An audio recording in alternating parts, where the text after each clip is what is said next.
घटाना। ठीक है ना, जोड़ते हैं तो क्या होती है, संख्या आगे की ओर बढ़ती जाती है, घटाते हैं तो संख्या पीछे की ओर चलती है। क्यों? क्योंकि बड़ी संख्या में से छोटी संख्या घटेगी तो कुछ कम ही बचेगा। ठीक है, तो आज अपन सीखेंगे घटाना।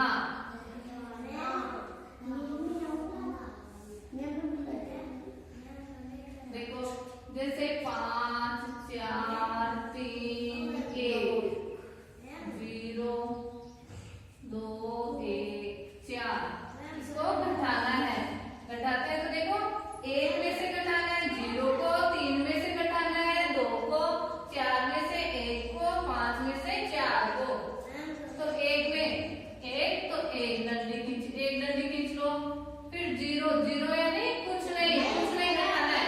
तो आपके पास एक चॉकलेट है और आपने किसी को कितनी भी चॉकलेट नहीं दी, कितनी बची? 1। तो 1 में से 0 गया 1। आपके पास एक चॉकलेट है, आपने किसी को भी चॉकलेट नहीं दी, तो आपके पास कितनी है? 1। अब आपके पास में 3 चॉकलेट है, 1 2 3। 3 में से 2 चॉकलेट आपने किसी को दे दी, ये वाली भी दे दी, ये भी दे दी, कितनी बची आपके पास में? 1 चॉकलेट। 3 में से 2 गया 1। अब आपके पास में 4 चॉकलेट है, 1 चॉकलेट 2 3 और 4। इसमें से आपने ये वाली चॉकलेट किसी को दे दी ना, ये वाली आपने किसी को दे दी। अब कितनी बची है? 3। 5। तो आपके पास 5 चॉकलेट है, 1 2 3 4 5। आपको 4 किसी को देनी है, 1 2 3 4, ये आपने किसी को दे दी, कितनी बची? 1।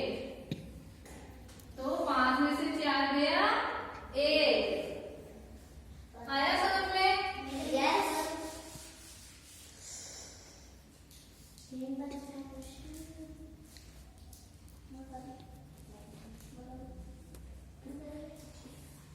आपके पास कितनी चॉकलेट है? 1। आपने किसको कितनी दी है?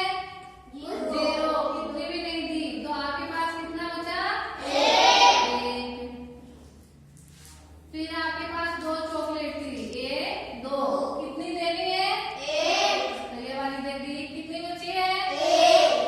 2 में से 1 गया 1। फिर आपके पास कितनी चॉकलेट है? 3। आपको कितनी देनी है? 1। ये वाली आपने किसी को दे दी। अब कितनी चॉकलेट बची है? 2। तो 3 में से 2 गया, 1 दिया 2।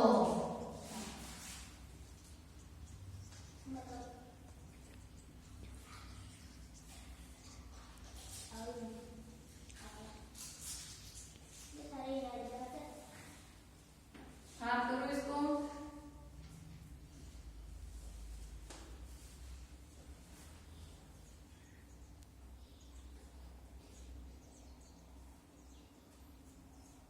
शाबाश।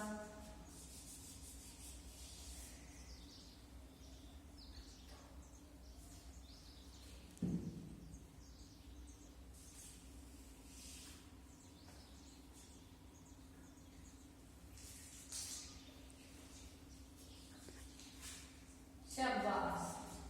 आगे सबको समझ में? 3 में से 1 गया 2, 2 में से 1 गया 1, 1 में से 0 गया 1। 0 यानी कुछ नहीं, आपने किसी को कुछ ना तो दिया ना किसी से कुछ लिया। 0 का मतलब 0। तो 1 में से